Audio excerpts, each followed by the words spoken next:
El Centro de Estudios Humanistas de las Américas, Culturas Vivas y la Universidad Intercultural de los Pueblos del Estado de Guerrero presentan una mirada humanista a Elam y Persia.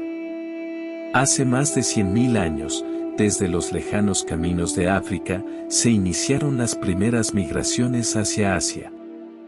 Cruzaron las orillas del Mar Rojo, el desierto arábigo, subieron las altas montañas, hasta llegar a orillas del Tigris y el Golfo Pérsico. En sus orillas, nació una cultura que adoraba el fuego y las estrellas. Los dejamos con nuestro presentador invitado, Ildefonso Hernández desde México. Buenos días para América, buenas tardes para quienes están en los demás continentes y buenas noches para quienes nos verán de manera diferida en horario nocturno. Bienvenidas, bienvenidos a la apertura de un ciclo más de indagaciones sobre lugares sagrados, actitudes humanistas, mitos, caminos de contacto con lo sagrado, experiencias guiadas y mucho más en otra gran región del mundo. Les agradecemos que estén presentes y la participación que tendrán en este tema tan interesante. Voy a ceder el uso de la voz a quien nos presentará el perfil de nuestro expositor y le dará la bienvenida. Los micrófonos son tuyos y el gusto de verte y escucharte es nuestro. Gracias, Ildefonso. Ahora vamos a presentar Elam y Persia, en busca de las raíces humanistas. Será presentada por dos queridos compañeros, Eduardo Zulueta, abogado, miembro fundador de el Centro Humanista de las Américas, ingresa al humanismo en 1975, es maestro de la disciplina energética. Ha investigado la espiritualidad de la cultura Rapa Nui, originaria de América, así como de las Islas Marquesas. Del continente africano, estudió la cultura Sandawe, que presentó en el quinto simposio de África, Tierra de Origen, un viaje por las raíces humanistas.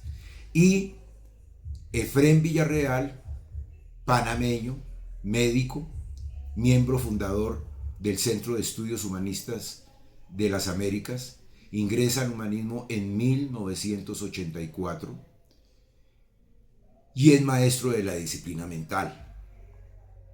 Investigó la espiritualidad de la cultura cuna, originaria de América, tema que expuso en el primer simposio, la espiritualidad de los pueblos de las tres Américas.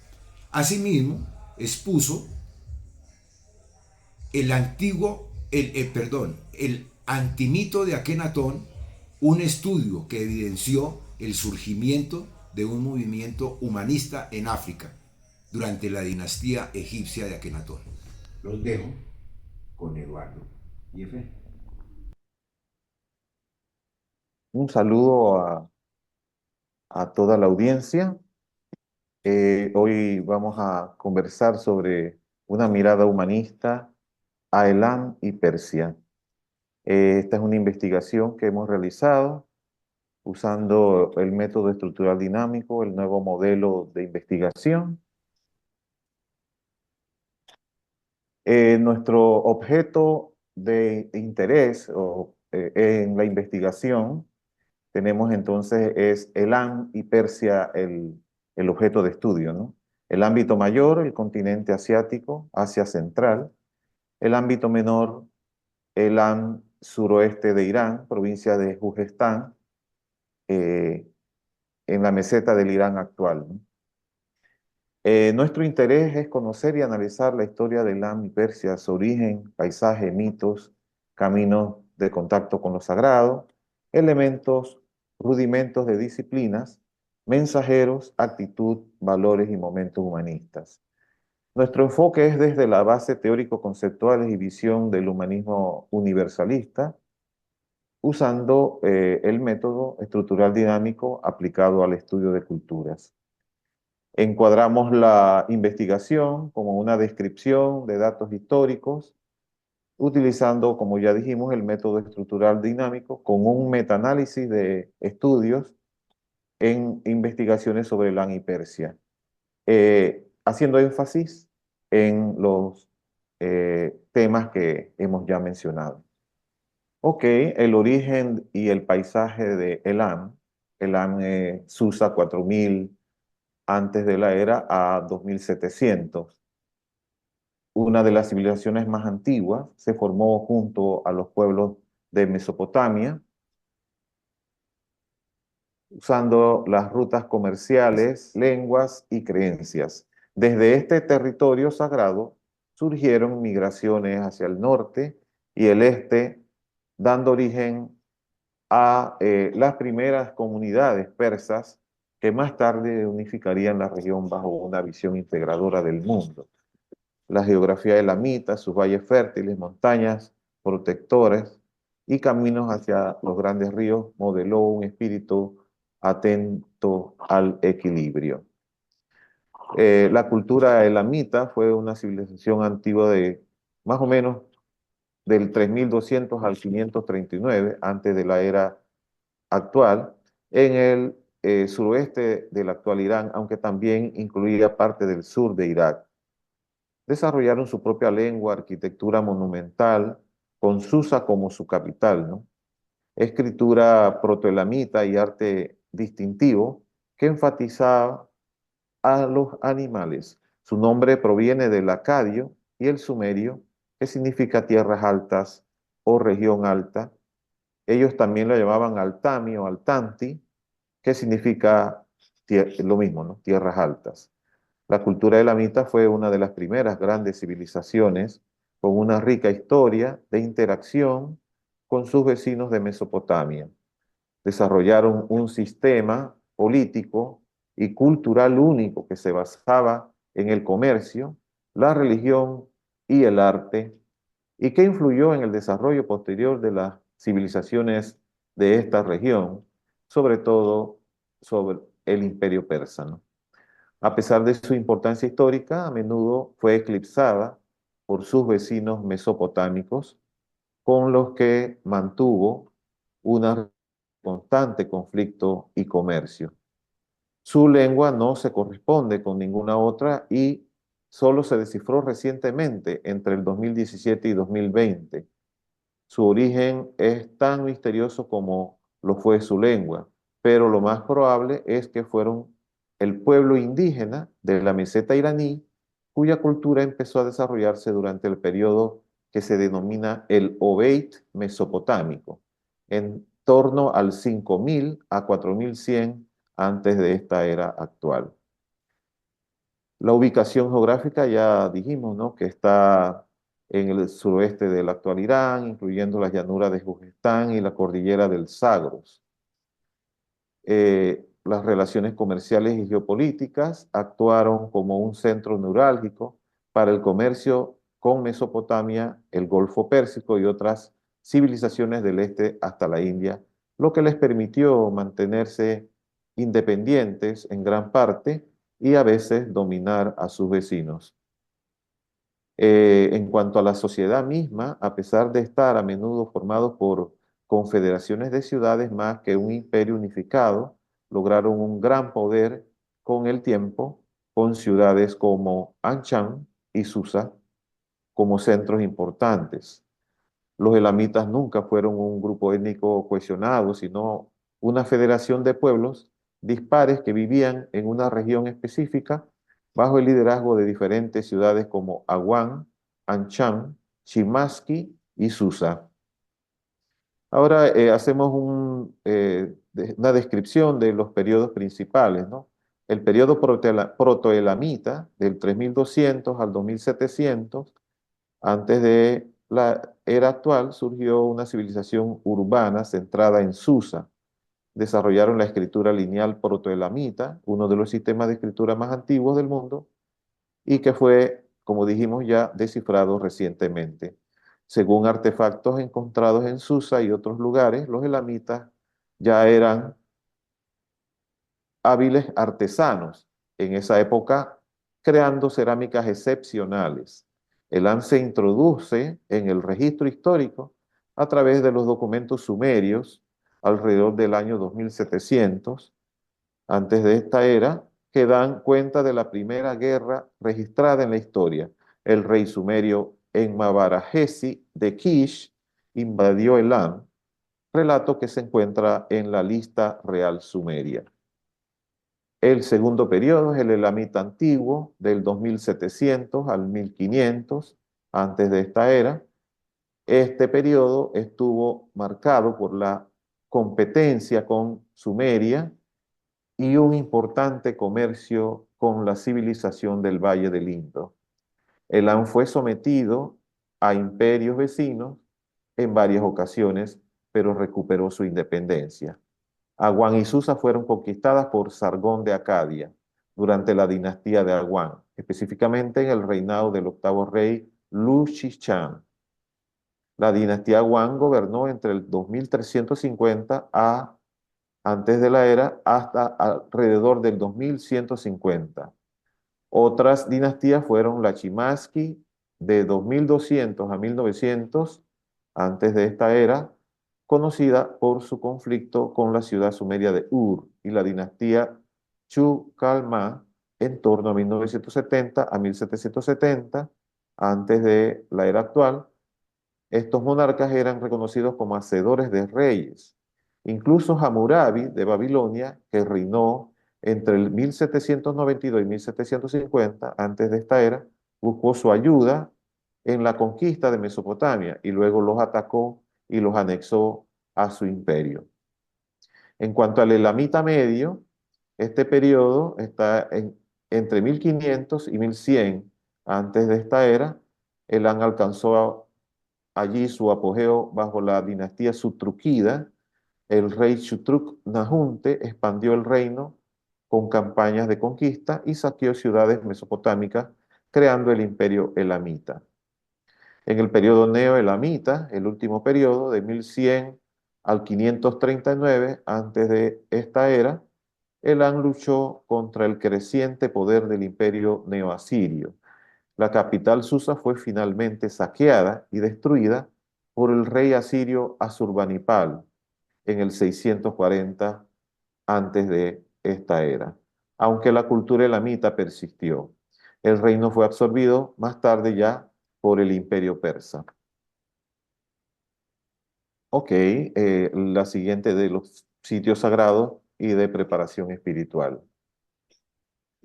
Aquí tenemos a Elam, la ciudad de Susa, es como una suerte de homenaje a la construcción de esta ciudad en el 4396 antes de nuestra era. Y aquí tenemos el Sigurat Chongasambil en 1300 antes de esta era.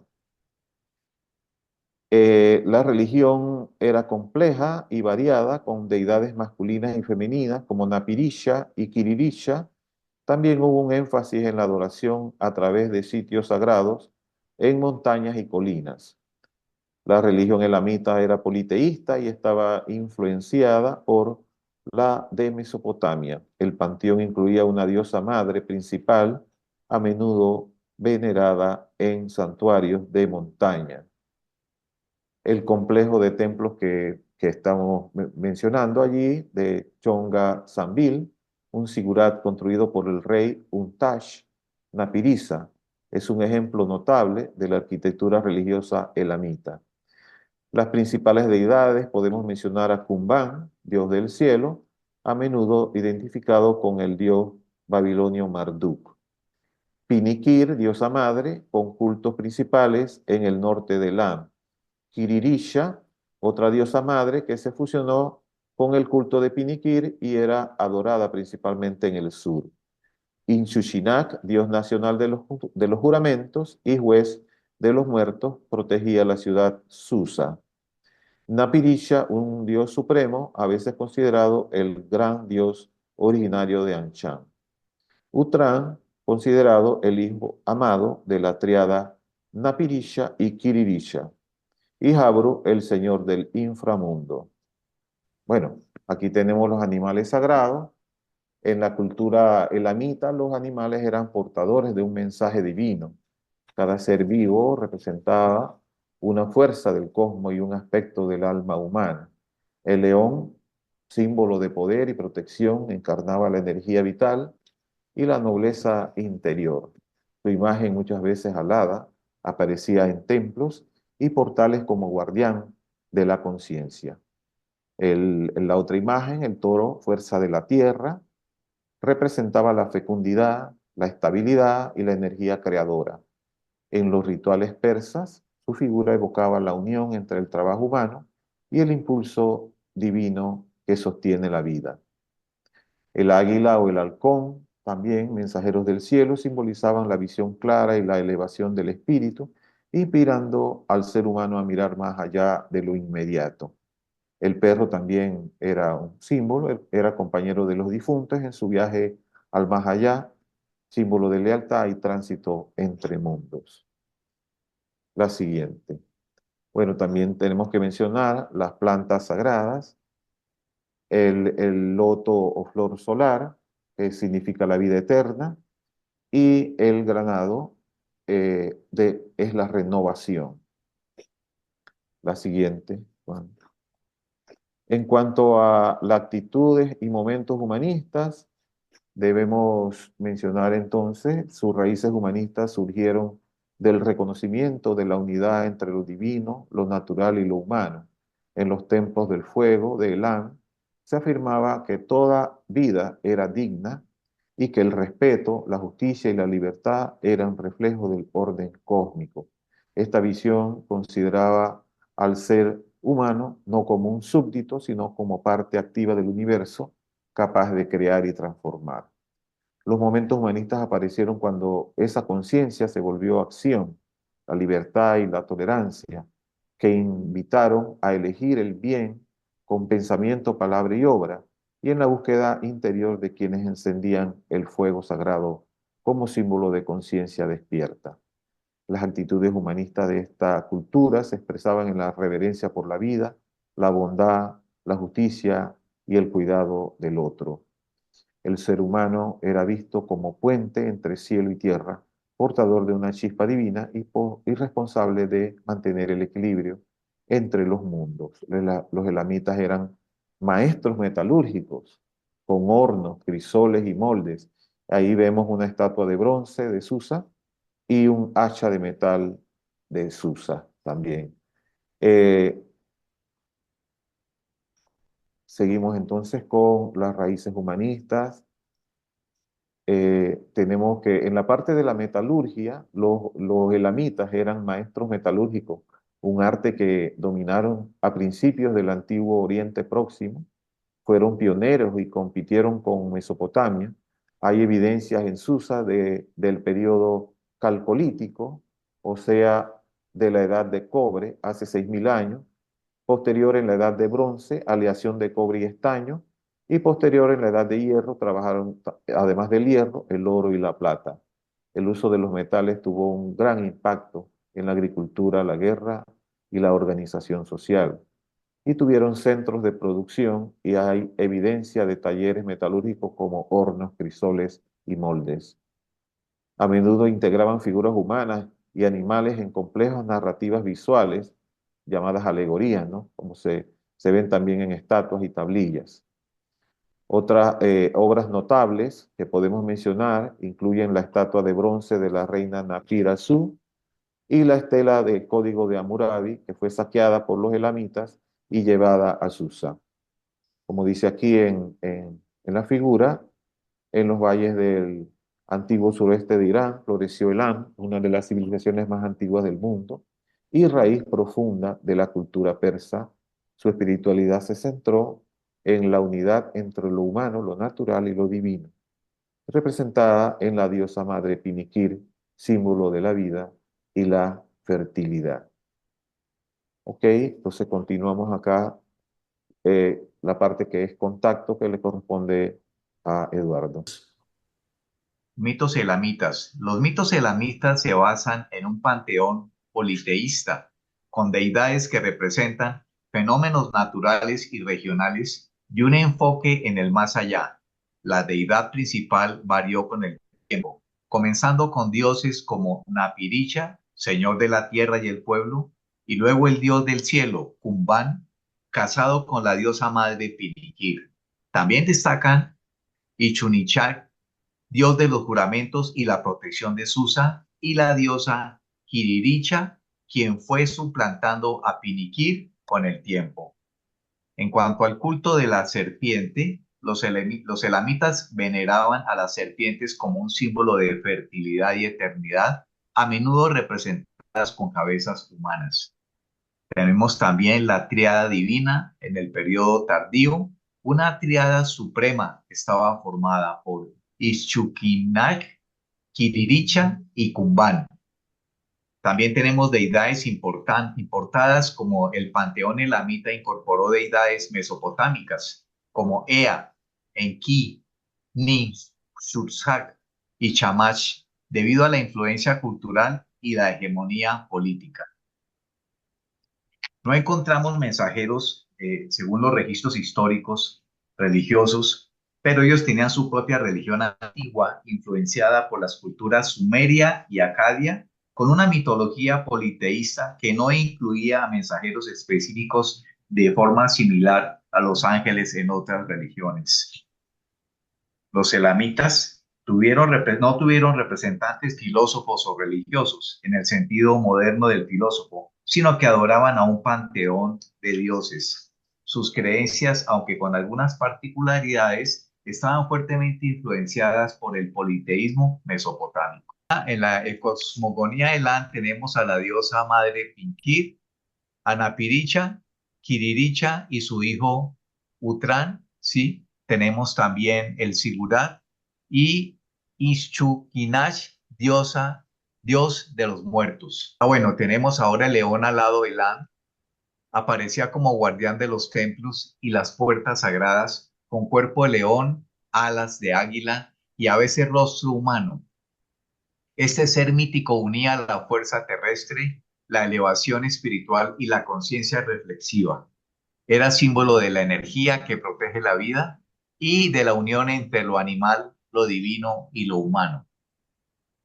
En los palacios de Susa, el león alado no solo custodiaba los reinos, sino también el orden interior del ser humano. Desde una lectura silo, este símbolo expresaba el trabajo de integración interna, el despertar de la energía profunda, el león, guiada por la aspiración trascendente, las alas, y orientada por la lucidez de la conciencia, el rostro humano. Es el paso de la fuerza ciega a la fuerza consciente, del instinto a la acción con sentido. Así, el león alado de Elam puede verse como una imagen del ser humano en proceso de transformación, que eleva su energía vital hacia la compasión, la justicia y la reconciliación. En cuanto a caminos de contacto con lo sagrado, los templos, las montañas y los fuegos encendidos eran puntos de encuentro entre el cielo y la tierra, donde el espíritu encontraba su centro. Los antiguos elamitas tomaban contacto con el mito a través del fuego. Los rituales, cantos y ofrendas buscaban armonizarse con el ritmo del cosmos y mantener el equilibrio entre los elementos. Los oficios como el fuego, la cerámica, la perfumería, la medicina natural, la orfebrería y la metalurgia. El arte y lo sagrado se entrelazan como un solo tejido. Danzar era armonizarse con el cosmos, transformar la energía vital en conciencia y agradecer a la tierra por su fecundidad. Ahí tenemos el templo del fuego y una ceremonia con el fuego. La siguiente. En cuanto a conclusiones, encontramos que esta cultura influyó en la cultura persa arqueménida, que adoptó su idioma en la administración y mantuvo alguna de sus tradiciones religiosas. Logros en metalurgia y la creación de una de las ciudades más longevas del mundo, Susa, demuestran su sofisticación y resistencia. Según eruditos como F. Balat, la historia elamita sigue siendo en gran parte fragmentaria de la escasez de fuentes indígenas, los intentos de reconstrucción deben basarse principalmente en la documentación mesopotámica. La mayor parte de los textos elamitas se han excavado en Susa, ciudad que desde su fundación en el año 4000 antes de nuestra era, alternó entre el poder mesopotámico y elamita. La cultura elam mantenía un contacto profundo con lo sagrado a través de su religión politeísta que se centraba en la adoración de múltiples dioses y diosas asociados con fenómenos naturales, poderes cósmicos y preocupaciones regionales. Lo dejamos con Efrén Villarreal. Una mirada humanista a Persia, descripción de los componentes históricos, geográficos y culturales, o sea, el paisaje. Acá tenemos el mapa de Persia, toda la región del Imperio Persia en el Medio Oriente, era inmenso, extenso. La cultura persa es una de las más antiguas e influyentes del mundo, con orígenes en la meseta iraní y una rica historia que abarca el arte, la arquitectura, la poesía, la filosofía y la ciencia. Los yacimientos arqueológicos del país demuestran que la población humana se remonta a prácticamente 100.000 años antes de esta era. Su historia se caracteriza por su capacidad de asimilar y transformar influencia y se distingue por dos épocas principales: la preislámica, con monumentos como los de Persépolis, y la posterior, que se fusionó la cultura persa con la religión islámica.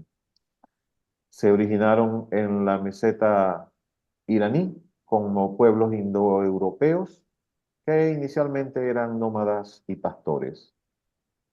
El origen y paisaje: la geografía de Persia sí se considera al Irán actual es predominantemente montañoso, con una gran meseta central árida rodeada por altas cordilleras como los Montes Zagros y el Brus, y bordes que incluyen la fértil costa del Mar Caspio al norte y las llanuras del Golfo Pérsico y el Golfo de Omán al sur. El antiguo reino de Elam, situado en esta zona, fue uno de los más avanzados en su época, conquistados por los sumerios, asirios y medos. Pero si hablamos del imperio persa, era mucho más extendido. Persia fue una civilización que abarcó un vasto imperio en el suroeste de Asia, con su corazón en la actual provincia de Fars, en Irán. Su historia se centra fundamentalmente en la dinastía aqueménida, 550 antes de la era actual al 330 antes de la era actual, fundado por Ciro el Grande, que construyó el primer gran imperio del mundo. Se extendía desde el Valle del Indo hasta Grecia y Egipto. Se caracterizó por su administración centralizada, tolerancia religiosa y avances en infraestructura como carreteras y un sistema postal. Fue conquistado por Alejandro Magno en el 331 antes de esta era y posteriormente sustituido por lo que se llamó el Imperio Seleucida, que era helenístico, 312 al 63 antes de esta era. Después llegaron los Partia, 247 a 200 antes de esta era al 224 después de la era actual. Y el Imperio Sasánida, del 224 al 651 después de la era actual. Terminó con la conquista árabe de Irán en el 651. Ok, la siguiente, Juan. Sitios sagrados y de preparación espiritual. Aquí en la imagen tenemos al monte Zambalán, en donde supuestamente, dice la tradición, estuvo Zoroastro haciendo la meditación en su cueva. Y tenemos aquí también un templo del fuego Yaz. Es un fuego que arde desde hace 1500 años en este templo. La religión del zoroastrismo, basada en los principios de pensar bien, hablar bien, hacer bien, tuvo una gran influencia, una gran importancia en el Imperio Persa. Su libro sagrado, el Zen Avesta, supuestamente escrito por el mismo Zaratustra, creía en la existencia de dos espíritus, dos entidades, uno del bien, Ahura Mazda, y uno del mal, Angra Mainyu. El zoroastrismo o mazdeísmo todavía existe en Irán, aunque es minoría frente al Islam.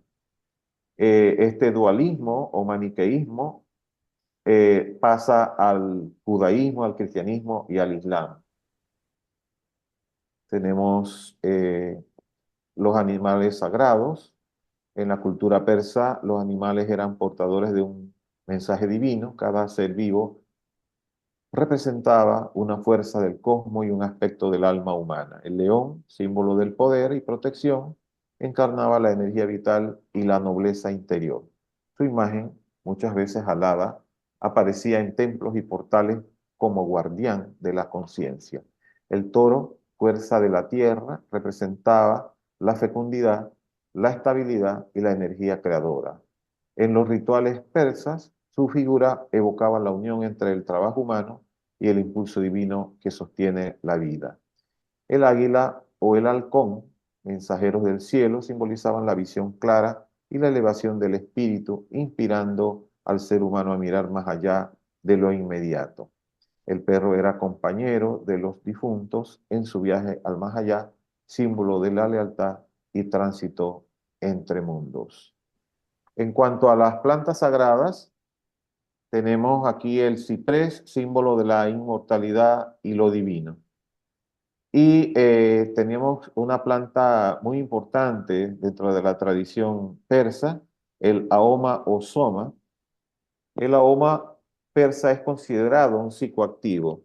Su consumo estimulaba el estado de alerta y la conciencia, y su extracto podía tener efectos ligeramente tóxicos que producían estados alterados de conciencia sin efectos secundarios negativos importantes. En la tradición persa y zoroástrica se creía que el ahoma fortalecía físicamente, promovía la curación, la excitación sexual y otorgaba sabiduría espiritual y protección contra malos espíritus.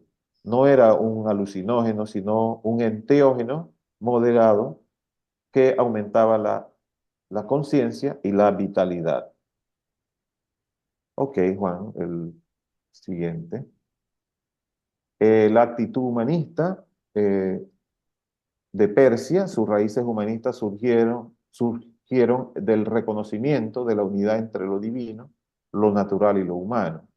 En los templos de Elam y en los juegos persas se afirmaba que toda vida era digna y que el respeto, la justicia y la libertad eran reflejos del orden cósmico. Esta visión consideraba al ser humano no como un súbdito, sino como parte activa del universo, capaz de crear y transformar.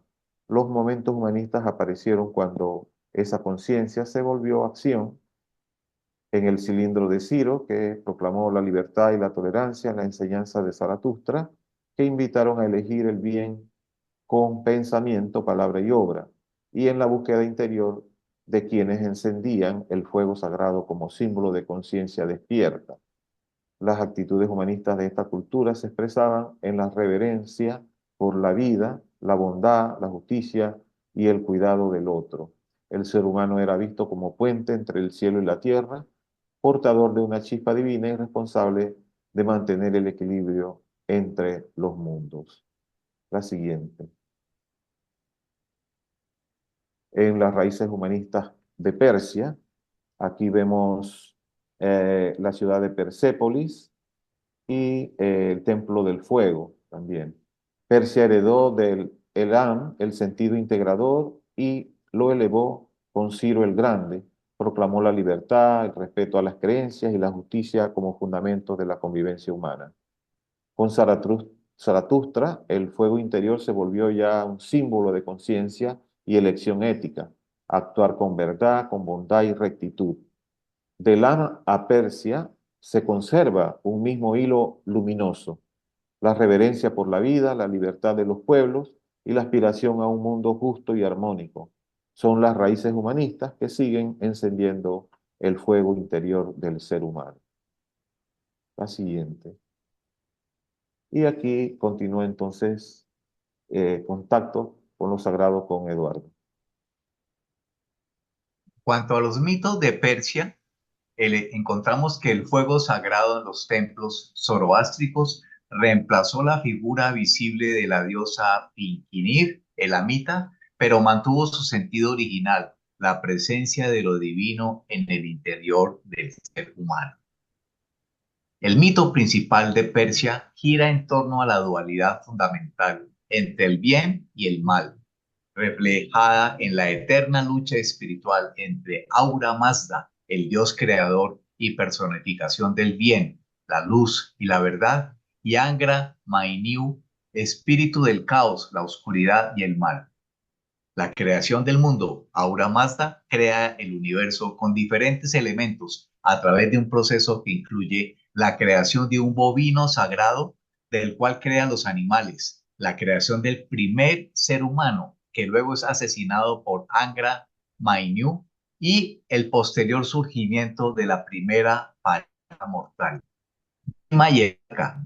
El mito de Yima cuenta cómo este rey agrandó el mundo para dar cabida a sus criaturas y luego lo salvó de un invierno apocalíptico, creando un vara, una especie de arca o refugio. Aquí encontramos un símbolo de Ahura Mazda y de Angra Mainyu. La siguiente.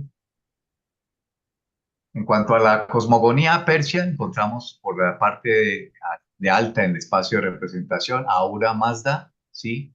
Y la conexión con la diosa, y Angra Mainyu en la parte de abajo. En los mitos persas incluyen historias sobre la lucha entre el bien y el mal, la creación del mundo y las leyendas heroicas, como la de Rostán y su caballo Ras. También hay mitos sobre figuras como Yima, el primer rey que salvó a la humanidad de un invierno apocalíptico, y la figura de Cuyamars, el primer rey que descubrió el fuego. La siguiente. El león alado Persia. El león alado aparecía como guardián de los templos y las puertas sagradas, con cuerpo de león, alas de águila y a veces rostro humano. Este ser mítico unía la fuerza terrestre, la elevación espiritual y la conciencia reflexiva. Era símbolo de la energía que protege la vida y de la unión entre lo animal, lo divino y lo humano. En los palacios de Persépolis, el león alado no solo custodiaba los reinos, sino también el orden interior del ser humano. Desde una lectura silo, este símbolo expresa el trabajo de integración interna, el despertar de la energía profunda, el león, guiada por la aspiración trascendente, las alas, y orientada por la lucidez de la conciencia, el rostro humano. Es el paso de la fuerza ciega a la fuerza consciente, del instinto a la acción con sentido. Así, el león alado de la Persia puede verse como una imagen del ser humano en proceso de transformación, que eleva su energía vital hacia la compasión, la justicia y la reconciliación. En él vibra el espíritu de Silo, la fuerza que asciende, se ilumina y se pone al servicio de la vida. Ahí en la gráfica izquierda, el león alado de Persépolis, el simurgo y el simurgo, otra imagen. La siguiente. En camino de contacto con lo sagrado, encontramos que los templos, las montañas y los fuegos encendidos eran puntos de encuentro entre el cielo y la tierra, donde el espíritu encontraba su centro. Los antiguos elamitas tomaban contacto con el mito a través del fuego. Los rituales, cantos y ofrendas buscaban armonizarse con el ritmo del cosmos y mantener el equilibrio entre los elementos. Los oficios como el fuego, la cerámica, la perfumería, la medicina natural, la orfebrería y la metalurgia. La alquimia persa combinaba la transmutación de los metales y la prolongación de la vida. Principal alquimista persa, Razi. El fuego sagrado se volvió símbolo del alma despierta, una llama interior que une al ser humano con lo eterno. El arte y lo sagrado se entrelazaban como un solo tejido, Danzar era armonizarse con el cosmos, transformar la energía vital en conciencia y agradecer a la tierra por su fecundidad. El ascenso a la montaña sagrada Zabalán, montaña del silencio. En el zoroastrismo se usaron vías químicas de contacto, como la toma de Ahoma persa, similar al soma hindú. La siguiente. En cuanto a conclusiones, encontramos que el término mago proviene del persa antiguo magi por mediación del griego wayok y el latín magus. Primero fueron integrantes de una tribu media y después sacerdotes zoroastrianos. De la misma forma que en la agricultura y el comercio, el imperio persa jugó un rol preponderante en el desarrollo material de su civilización. Existía el concepto de arte imperial, situación que implicaba que las manifestaciones artísticas debían reflejar las creencias e intereses de las autoridades imperiales y crearon la pintura. El arte imperial persa se caracterizaba por ser una mezcla de las diversas manifestaciones culturales que poseían los habitantes del territorio que se despliega a los pies de los montes sacros. En el arte imperial estaban representadas las creencias y tradiciones locales de los pueblos sometidos al dominio persa. Sin embargo, todas las obras imperiales coincidían en mostrar una cosmovisión de la vida según las indicaciones del imperio. El zoroastrismo fue la religión oficial del imperio, basada en los principios de pensar bien, hablar bien y hacer bien. Debido al carácter expansivo que adquirió Persia con la subida al trono de Ciro II y sus sucesores, la cosmovisión persa estaba compuesta además por elementos provenientes de Egipto, Babilonia, Grecia y el resto de sus conquistas territoriales. Una de las mayores muestras del desarrollo material persa es la ciudad de Persépolis. Sus creadores fueron los emperadores Darío y su heredero Jerjes, quienes la convirtieron en la capital del imperio. No obstante, la ciudad siguió creciendo durante 2 siglos, incluido el periodo helenístico. Persépolis se ubicaba en la zona central del territorio persa y en ella estaba ubicado el centro neurálgico del emperador y además la ciudad estaba protegida por una enorme fortaleza. Como conclusión, podemos agregar que uno de los mayores logros del imperio levantado por Ciro II fue su capacidad para mantener cohesionados a una gran variedad de etnias que habitaban Persia, mediante la inclusión de las tradiciones locales en la cultura imperial. Este elemento fue el principal factor de la unidad imperial y permitió a los persas desarrollar el poderío suficiente para expandir enormemente las fronteras de su territorio. Entonces los dejo con la experiencia guiada con Efren Villarreal. Gracias.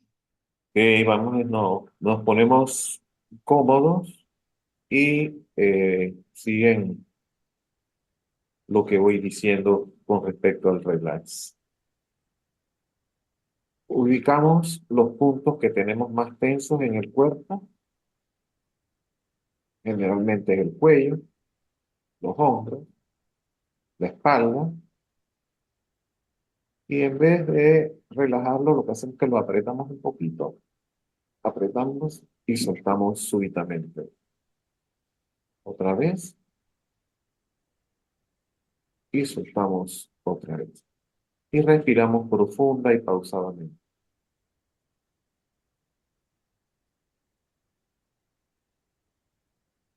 Ahora imaginamos o sentimos, tratamos de sentir eh, el cuero cabelludo, la frente, los músculos de la cara y tratamos de relajarlos alrededor de los ojos, alrededor de los labios, ambas mejillas y vamos imaginando que vamos bajando por ambas partes del cuello, vamos soltando las tensiones en los hombros, los brazos, los antebrazos y las manos, dejando todo en perfecto relax. Respiramos profunda y pausadamente. Subimos otra vez, cuero cabelludo, ambos ojos, vamos bajando por ambas partes de la nariz, la comisura de los labios, delante del cuello, bajando por el pecho, el abdomen, hasta el bajo vientre, soltando toda tensión. Respiramos profunda y pausadamente.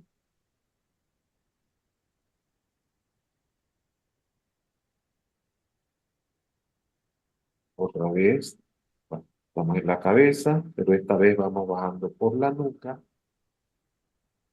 soltamos las tensiones en la nuca, en los hombros, la espalda.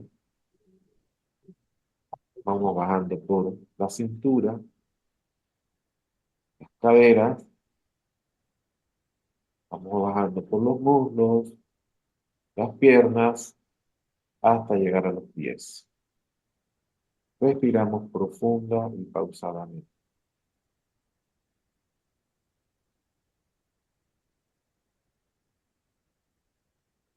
Sentimos ambos ojos, imaginamos que vamos entrando hacia la cabeza y vamos como cayendo por un tubo transparente en cámara lenta por dentro, soltando todas las tensiones.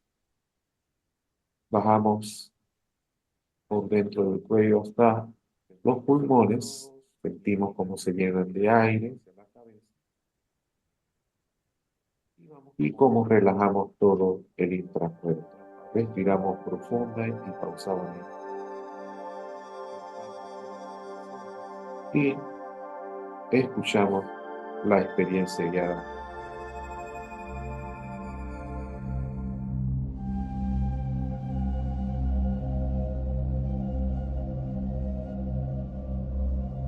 Experiencia guiada.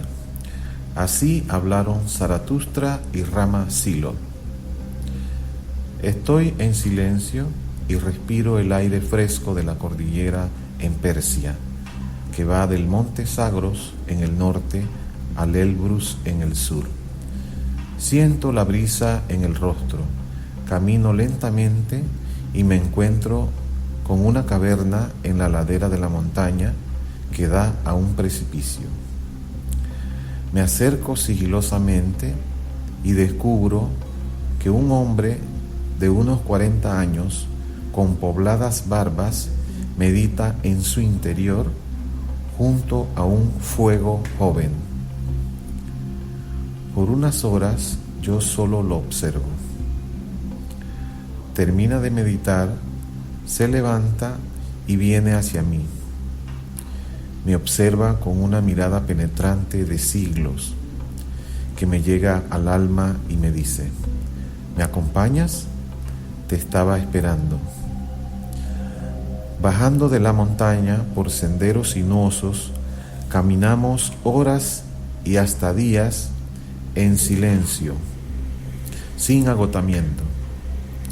Solo se escucha el sonido del viento que mece los árboles. Dejamos atrás la cordillera y pasamos cerca de la escalera que da a las puertas del inframundo, debajo del lago Apsu. Un crujir de huesos, lamentos y rechinar de dientes se escucha salir de las profundidades. Bajamos por laderas montañosas, sorteando el bosque tupido de robles y más abajo estepas de pistacho y almendras, cultivos de trigo, cebada, ciruela, albaricoque y uvas.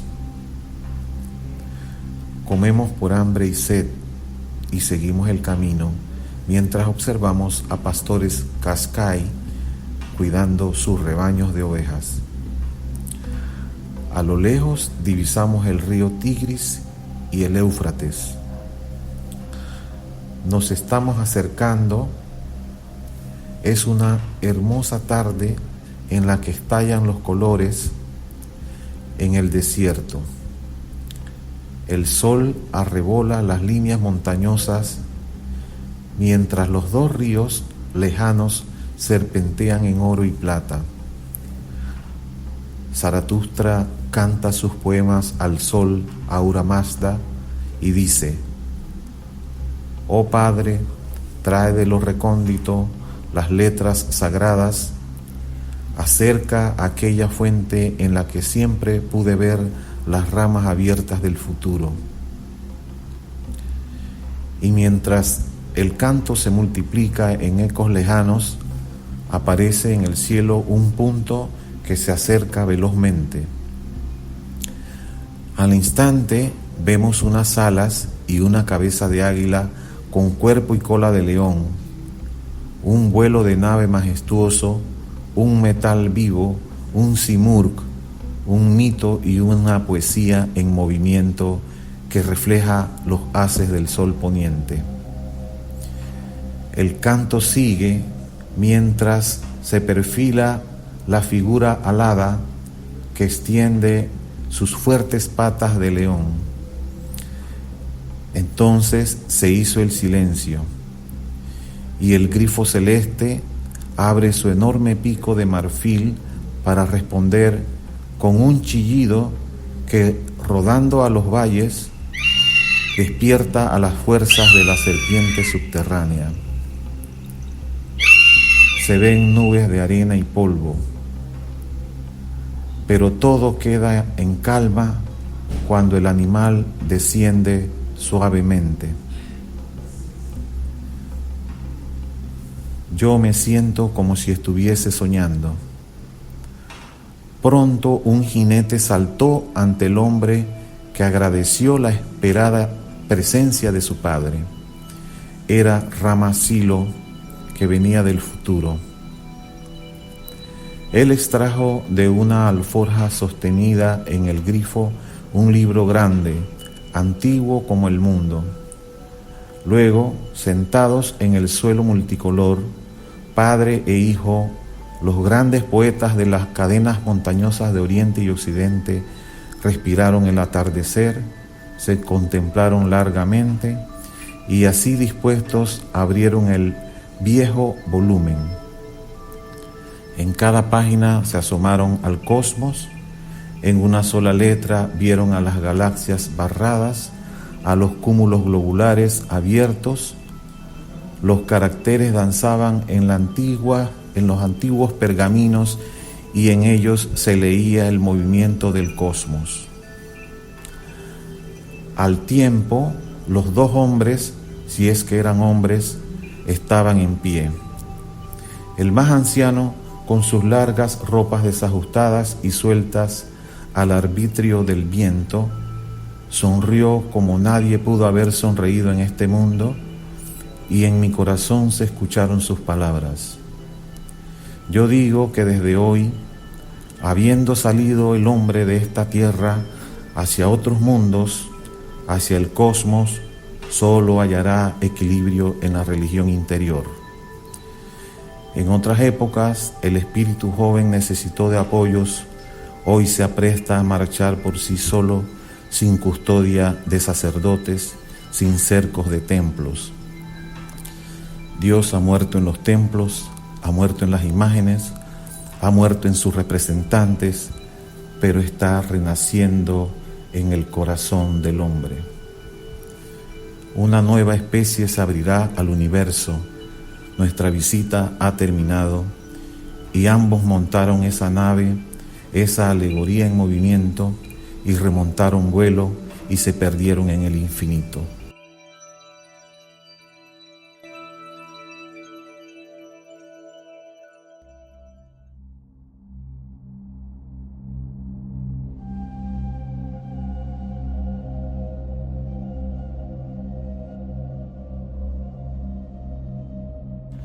Thus spoke Zarathustra and Rama Silo. I am silent and breathe the fresh air of the mountain range in Persia that stretches from Mount Zagros in the north to Elbrus in the south. I feel the breeze on my face, walk slowly, and find a cave on the mountainside overlooking a precipice. I approach stealthily and discover a man about 40 years old, with thick beards, meditating inside near a young fire. For hours, I only watch him.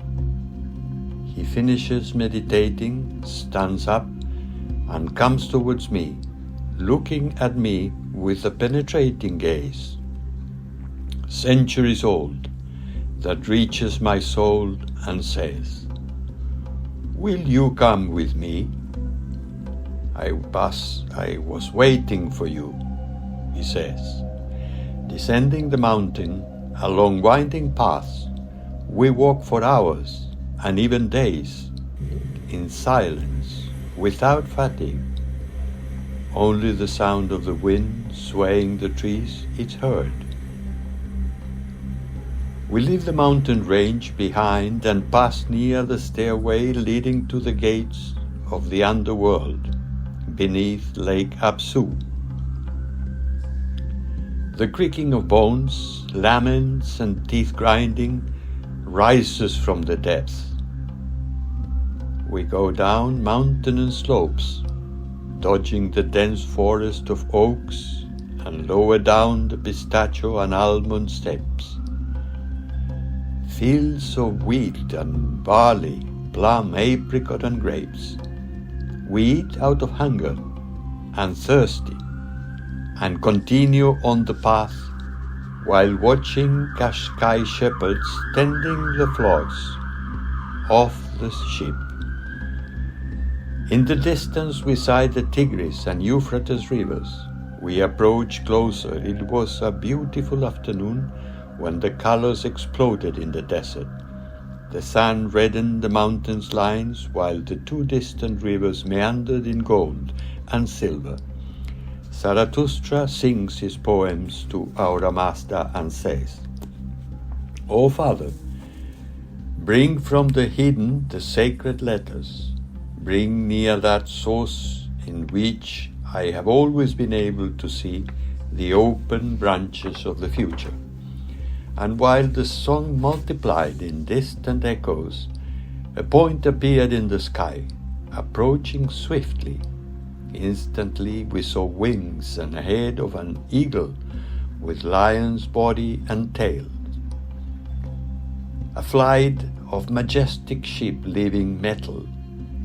A simorgh, a myth and poetry in motion, reflecting the beams of the setting sun.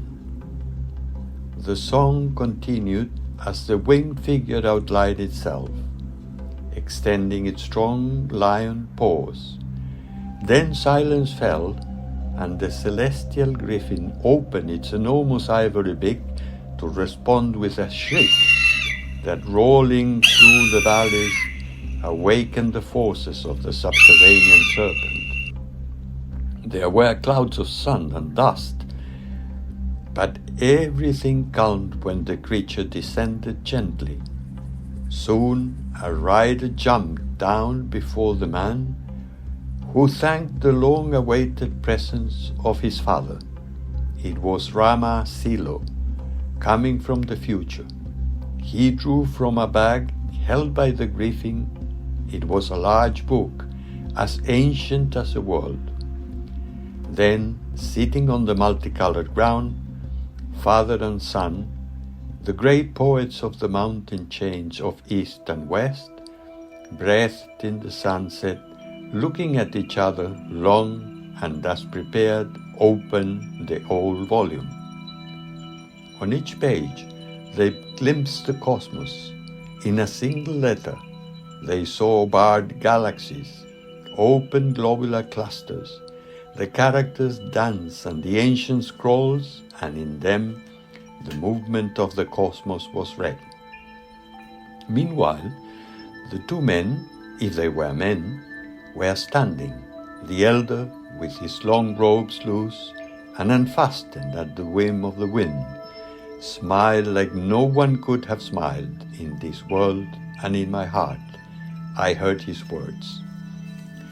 I say that from today, having taken man from this earth to other worlds, to the cosmos, he will find balance only in the inner religion. In other times, the young spirit needed supports. Today, it is ready to walk alone without priests, custody without temple enclosures. God has died in the temples, has died in images, has died in his representatives, but is reborn in the heart of man. A new species will open to the universe. Our visit has ended. And both mounted that ship, that allegory in motion, and took flight and disappeared into infinity.